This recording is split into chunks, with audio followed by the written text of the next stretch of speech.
Today I'm talking with Lisa Johnson, a veteran high conflict divorce coach specializing in legal abuse. She's also a certified domestic violence advocate with first hand experience navigating a horrific divorce. Lisa's also the author of the recently published book, Been There, Got Out: Toxic Relationships, High Conflict Divorce, and How to Stay Sane Under Insane Circumstances. We'll be discussing healthy boundaries in relationships, red flags to look for, how to protect yourself, and necessary no's in high stakes situations. Hi, Lisa. Thanks for coming on That's a Hard No. Oh, my pleasure. As I mentioned, your expertise in this field is at least partially informed by your own difficult situation. Can you tell us a little bit about that? Yes, so I was married for 18 years and together for 20 with my ex. And when it finally became more painful to stay than to go, I decided that it was time to end it. We had two kids together. And so I started the divorce process. And I thought we'd be done very quickly. It felt like it was going to be amicable. It just seemed like um, there were some issues that I just thought, okay, he's still a good person. He just did some bad things, and we are 9 years out, and I am still in the legal system dealing with him. The divorce took a year and $100,000. And in these past 9 years, I've been successfully representing myself for six. I've been to court about 100 times in two states. My case is case law in Connecticut. My ex appealed 4 times, and I'm not an attorney, but I beat his attorney.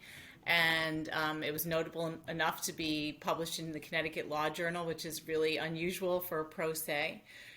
He Wow. then, after 4 years of not complying with some of the later orders, when he had to pay, I got served papers that he was suing my partner and I for $4 million in defamation in civil court. And so we luckily were able to get that dismissed on our own. And then we have this book out. And then I also helped, because of my whole experience of dealing with the court system, I got involved with giving live testimony for something called Jennifer's Law, which passed and made Connecticut the third state in America to expand its legal definition of domestic violence to include something called coercive control, which includes legal abuse, which is when somebody weaponizes the court system to keep someone still engaged in the relationship. So, yeah, there's a lot. Oh my goodness. Well, can you tell me a little bit more about Jennifer's Law and why it's so important in like how people are harmed? Okay, so Jennifer's Law is based on two Jennifers who represent anyone who's been involved in something like this. They were both murdered by their exes. Jennifer Dulos is presumed to have been murdered. Her body hasn't been found. There's been a lot of publicity about it. Her ex-husband, they were involved in a high conflict divorce slash custody thing. And unfortunately, in the process, her ex-husband murdered her. His girlfriend was involved, business associate. Anyway, and then another Jennifer named Jennifer Magnano, maybe like 12 or 13 years ago, who also had gotten away with her three children and was pulled back to Connecticut to go through the legal system with her ex, and her ex-husband shot and killed her in front of their kids on the front steps. So Jennifer's Law is named for that.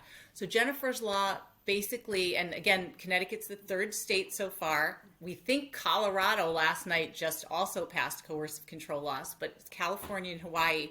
And it makes the courts look at things besides physical abuse, specifically when looking at safety issues like restraining orders and custody situations. So instead of just physical, which everyone thinks, oh, if it's physical, then it's abuse, now people are looking at emotional abuse, verbal abuse, sexual abuse, financial abuse, legal abuse, stalking, isolation, like other things that weren't really paid attention to, so that they can get a broader picture of what exactly is going on in the relationship and make more appropriate decisions. Wow. Wow. Wow. That is just, I'm amazed this law still has to be passed. Like, what? What year is it? Wow. Oh my God. Well, I'm so glad that you're fighting for this. And thank God there are people like you working on it. Um, Wow. And I'm sorry to hear about this 9-year court battle. What an atrocious strain this must be. I mean, Yeah, good lord. it is. But, as I've been told, I've been able to turn my mess into my message. And I feel Yeah. like I've gotten the most incredible education in the trenches. And that's what makes my partner and I, Chris, he's the male half, have been there, got out, so good at what we do because we've been there. We still have both feet in I do both feet in the legal system because I'm not completely done yet. Um, but I'm so much farther along, and I've learned so much along the way from dozens and Hmm. dozens and dozens of court appearances, being up against a couple of very difficult attorneys, not being an attorney, and still prevailing. I mean, in almost Hmm. pretty much every way, except in that it takes so long to get enforcement on orders, which is a huge problem in the family court system. So let's back up a minute. Before we get to the divorce or separation, um, let's say you discover you're kind of in a toxic relationship. What advice do you have for people about, navigating a toxic relationship that seems to be spiraling downwards or getting, volatile? So, one of the very interesting things is that most people don't realize that they're in a toxic relationship unless there's physical abuse, because the way emotional abuse happens, which is the most common thing, is it's very slow and insidious. And so people don't really, it's just like something feels wrong for a while or things don't really make sense. And that's why it's often when we get out of those relationships that it's like, that was crazy. Like, why was I living Yeah. with that? I mean, for Yeah. me, it was half my life. I got together with my ex when I was 23. So I thought things were normal. And one of the things that abusers do is they groom someone from the very beginning. My ex was 7 years older than me. And when we first got together, he was like, oh, relationships are hard and this is how things are. And being who I was, I just believed him. So as things got progressively worse or didn't make sense, I thought, oh, well, this is just part of marriage. So I Hmm. never questioned. And so that's something that I think people really, one of the things I've learned is to really pay attention to how you feel. If something feels wrong, Hmm. look a little further into it. When I was still married, we didn't really use Google that much, but now people are discovering that they're in a toxic relationship by Googling, like, why, what, this behavior, like, what does this mean? That's how many people figure out, oh, I'm with someone who seems kind of narcissistic, or Yeah. this does count as abuse, even though I didn't know what that is. There's a term I learned after called lying by omission, which I'd never heard. And I thought, oh, that's what it is. Like, my ex had a double life and was doing all kinds of things behind my back. And when I talked about it, one of my friends was like, yeah, but is that abuse if you didn't know about it? Which is a really interesting question, because for someone to be lying for 20 years of your life and doing all kinds of things behind your back, that you are affected by that. And I didn't know what it was called, and by doing that it is abuse, because I didn't have the agency to make decisions for myself because I didn't know what was going on. So in terms of, again, what you said, if someone realizes they're in a toxic relationship, an excellent free resource, which I also didn't know about, was to get in touch with your local domestic violence center just to get some clarity. It's free. People are trained in all the different types of abuse that you might not even understand you're dealing with.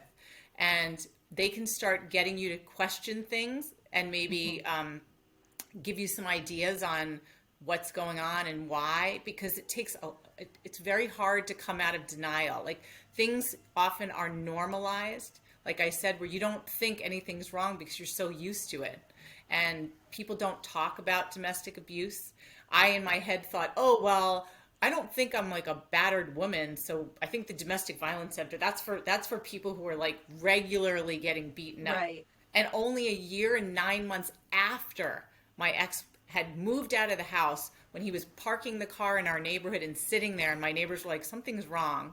I talked to a friend of mine who was a police officer who said, you really need to have the police come.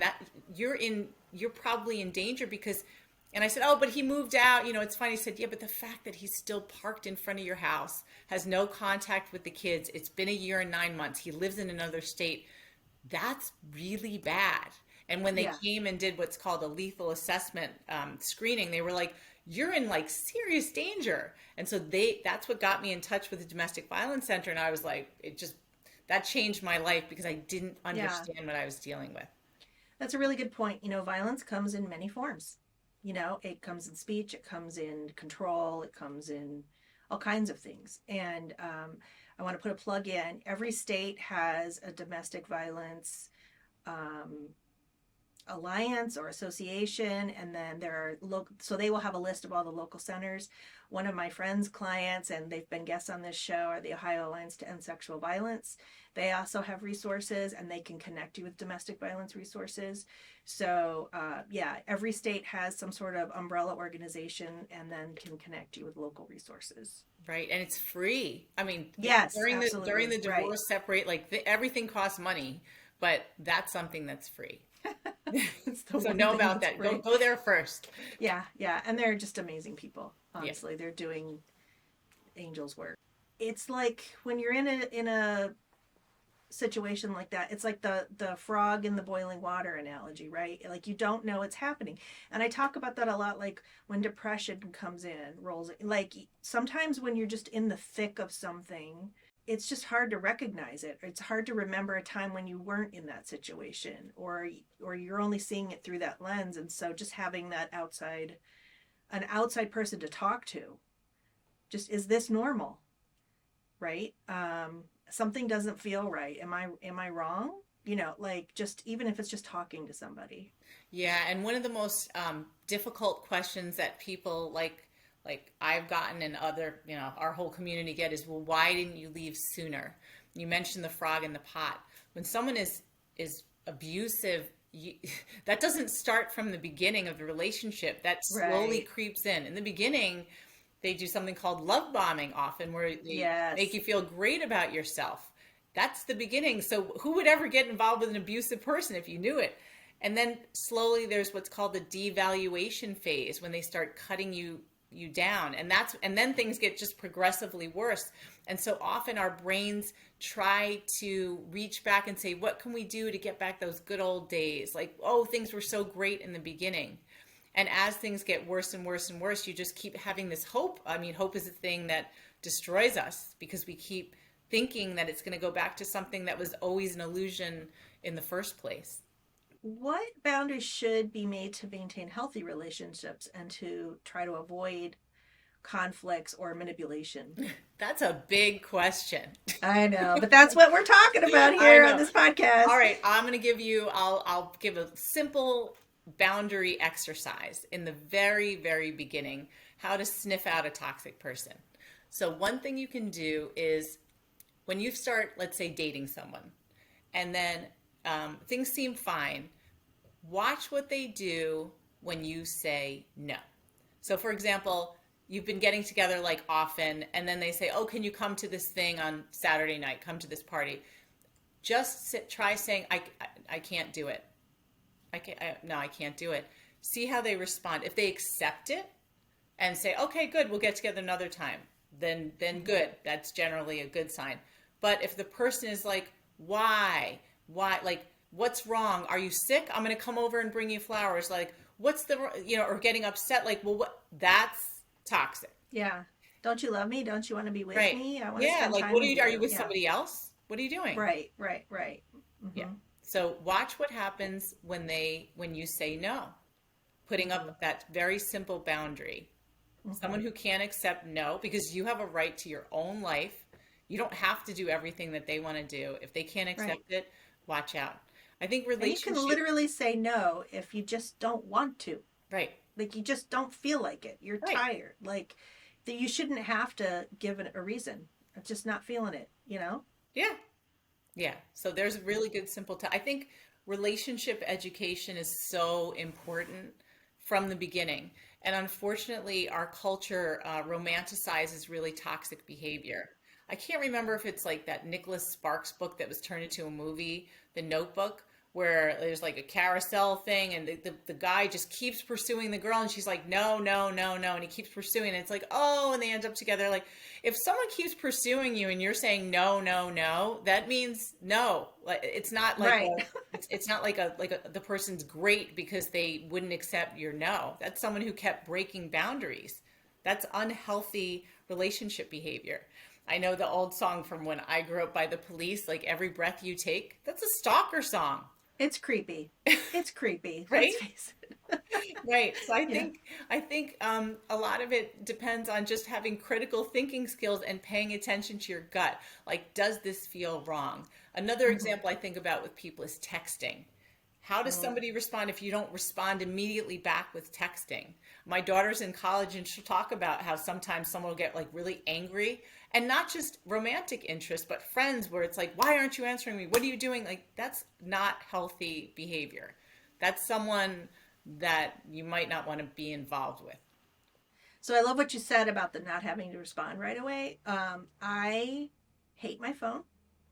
There was a time, this ages me back in the day, when I had a pager for work, and I hated that. I was always tethered to my job, and I had to teach myself in the past few years as a business owner, you always want to respond, right? You always want to like be available and be responsive. And I do not have to answer you. You don't know if I'm in a meeting. You don't know if I'm sick. You don't know.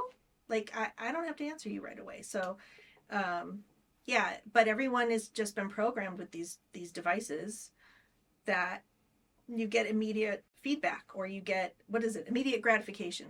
So let's fast forward to, you decide to make a separation. You decide, okay, this is not working for me. What boundaries should be immediately made to best protect ourselves? My brain is always with toxic relationships because that's my world. And I don't know if this would be considered Mm-hmm. a boundary, but this is something that's important, and that's called safety planning and exit planning. And that can be done, there's checklists online, but again, because I'm a state certified domestic violence advocate now myself, you can do it for free with someone, but they go through all of the things you need to consider when you are exiting a relationship, even whether or not you have children. Mm-hmm. Pets should be thought about. Like what can you do to exit and stay safe and keep those boundaries. And it depends on if there's danger or Mm-hmm. not, but before leaving you should always consider like, what kind of person am I dealing with? Are they gonna let me go peacefully, or is this going to be a problem? Mm-hmm. And in my world, it's always a problem. And so people really need to consider the details of like, how am I going to get away? Not like you need to flee in secret and things like that, but because so many of our clients are dealing with custody issues, one big thing we say to start thinking about is what's going to happen with the kids. Let's start thinking about what's best for the kids and start putting together what's called a parenting plan. Mm-hmm. Because often, like in my case, our people are in court for years and you can't really afford to wait until a decision is made. So let's start figuring out how things are going to look, how things are going to work from the very beginning before we even leave the relationship. And another thing that I'm going to be Mm-hmm. interviewing an attorney about in a couple of weeks is, because financial issues are a big part of our people's world where people are dependent on the other person financially, how, if I leave, what is my plan in terms of living on my own financially? Do I need to borrow money? Do I need to start socking money away ahead of time? Do I have a job? If I don't have a job, what can I do to start building like a path towards getting a job or getting an education, something? But everything has to be thought of. I don't think it's ever smart for people to just rush out in the night. Sometimes that's unavoidable, and Right. that's one thing connected with safety planning is often they'll do two different plans. One, if it's an emergency and you do have to rush out in the night, almost like if you're going to have a baby, do you have a bag ready to go? And if you don't have to rush out, how can you Mm-hmm. slowly start getting ready to leave this relationship, whether you live together or not? Often things just have to be divided, dissipated, and can you start doing things beforehand? In my marketing career, I've worked with several nonprofits, and there was one that I won't name that supported people in the cycle of violence. And I remember we had to make a business card that had a phone number on it, and we couldn't say it was for this center. So we made it like for a clothing boutique, right? And so as you're talking about checklists and making a plan, my I go into fear like, okay, well, what if that gets found? I guess my question is, where can we talked about the domestic violence center, but like, do you have any advice relating to that or other resources people can reach out to, or just like, how do you do that if you feel like you're in a dangerous situation? Like if someone's going to find out what you're doing. Yeah. Yeah, so with things like that, we talk about that a lot too. Mm-hmm. You want to try and get whatever you can and keep it out of the house. Put it Like at a with a friend's trusted house. friend or something. Yeah, Yeah, yeah. You don't yeah. want to have, like, often part of safety planning involves getting all your documents, like your passport, birth certificates, kids' things, financial information. You don't want to keep it in the house. I did have a friend who made a hole in her wall and like shoved it in the wall. But if you Wow. can like leave it somewhere else, that's a good idea. Mm-hmm. Sometimes people with money, people will buy gift cards slowly and like stash those aside so that they have money to use once they're out, because often the person is tracking them. Mm. That's another type of abuse that coercive control is like digital abuse where they're watching and following everything like that. So that's something that to consider is like you want there's apps and things. I don't know any off the top of my head where people do organize information and it's encrypted. There's an email. We have a chapter in our book about Mm-hmm. safety and security, and I also do a series with a man named Vance Long. We just started where it's all about like cybersecurity and your router and just Oh, protecting great. yourself. Digital is a huge thing that you need to make sure um, Right. you protect yourself with. Yeah. Well, we'll put links to your website and everything so people can find those resources. Tell us more about your book. Oh, a book. Okay, so it just came out officially last month in March. It's called Been There, Got Out: Toxic Relationships, High Conflict Divorce, and How to Stay Sane Under Insane Circumstances. So it's really a guidebook for people. We have all kinds of names. We call babies are the people at the very beginning of the process, and grizzled veterans like me who have been in the system for a long time. So we talk a lot about we get very little, like we start with our own stories and how the male and female, because Chris is my partner in real life. We've been together for 8 years, but we both came out of long-term toxic marriages, and we both have kids with our exes. So we briefly talk about our own little stories, but then we get into the nuts and bolts of what to expect, how to choose the right attorney, what to expect from the relationship, the different players in the family court system, why these cases need to be approached differently. And our goal really is empowerment through education. Like people always complain about how family court is a broken system, and it is, but there's so many things you can do to strengthen your case and to operate effectively within that system. And I can say that because I've experienced it. It is very frustrating. The wheels of justice turn very slowly. Often it's super expensive, and you have to keep going back again and again and again before the truth comes out and before you get your orders enforced. But the book really gets into all that. It goes into a little bit about what we teach with our clients in terms of learning how to target their documentation, learning how to present properly, whether it's to a custody evaluator, a mediator, a judge, to their own lawyer. We do more than anything something called strategic communication, which basically builds the foundation for their case in writing. It's when they're writing to their ex, like how to do that properly, knowing Mm-hmm. that this is going to become part of a court record because our clients are always in court for years. Yeah. So, but these are all skills that people learn and they become empowered. And a hashtag that a friend of mine thought of is from puddle to ninja, because she said people show up on our doorstep and they're like a mess and they're like, oh, I'm out of this Yeah. relationship, like, I don't know what to do. And we're like, we're going to turn you into a warrior. It's going to take time. And part of what we do, one of the perks that our clients have is something called the weekly legal abuse support group. So we meet every Sunday from 12 to 1:30 Eastern time. I think it's the only one in the world like it. And we Wow. basically strategize. And then the bigger issues that we work on, since many of our people have children, is how are my kids going to be okay through not just this process, but a parent like that, if they have an abuser as a parent, because we know that an abuser isn't just abusive to one person. And Right. often when that one person is taken away, they turn on the kids in a variety of ways. So, how do we deal with that? And also, how do you effectively co-parent or parallel parent with someone who's so difficult? Because that's what society expects and that's the court expects. So we teach people how to deal with that. And so our clients and then the people who pay to drop in really like that because they're with a group of people who completely get it. Our clients with high conflict, it's only generally 10% of divorces and separations and post judgment. So the rest of the world is like, why is that happening? Like, how can this be happening? It does. And so it happens to an average of 80,000 people in America alone.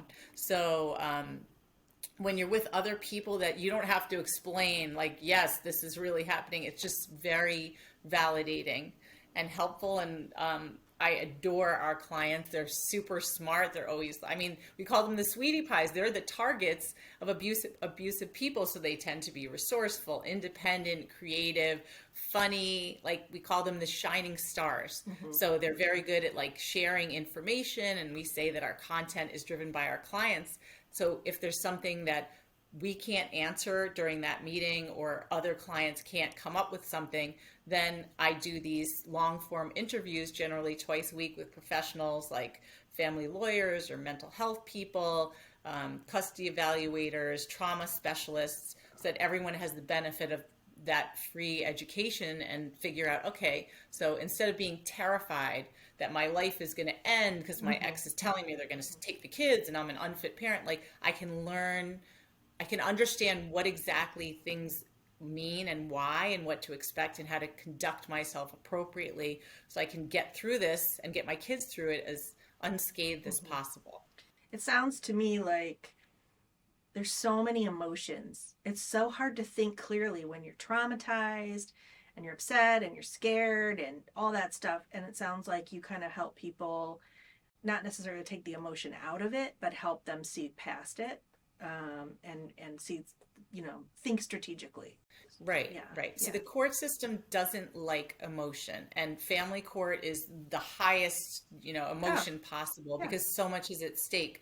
So often, and I did this, people make the mistake of using their lawyer as a support, and it's not someone who's generally trained to deal with it. Plus, lawyers are very expensive. So what Chris and I do is we kind of fill in the gaps between like the family court system and the lawyer. We're not lawyers, we're not therapists, but we can explain and provide clarity for a lot of things and talk about what might work and why. And so people feel a sense of tremendous relief because they're like, oh, like now I understand, like yeah, now I know how to move forward. right. We just had a client earlier who was working on a court document and had been focusing on all the terrible things about the ex. We said that's not going to work because that doesn't help your own case. So let's flip it. Let's flip it and focus more on you and what you're doing positively to get what you need. And it was like, oh, okay, that makes sense. And then we explained why, which in a lot of detail. And now there's a path towards moving forward instead of just this fear of like, oh no, it's going to happen again. Yeah, yeah. Well, that's amazing. I'm just so impressed by your wealth of knowledge and what you do. And I'm going to read your book, even though I'm not in that kind of situation. I'm sure there's some knowledge I can glean to pay it forward. So, last thoughts. Any advice for people going through difficult situations like this? Yeah. So one thing to remember is that everybody in situations like this feels like it's just them. Hmm. They feel so isolated and alone. Often our people come from toxic families of origin and it's almost like this is normal. This is normal. I don't deserve any better. They're being threatened with terrible things. So it is really important to reach out and find sources of information to understand what you're dealing with and then take that next step. So social media, like Instagram is our home and our hashtag is, I'm not our hashtag, our handle is been there, got out with little underscores in between. And so a lot of times people write to us, actually all the time, they'll write to us and say, your content is really, really helpful because it resonates with me. I thought it was just me. I mean, people say that all the time. I thought it was just me. I feel so much better.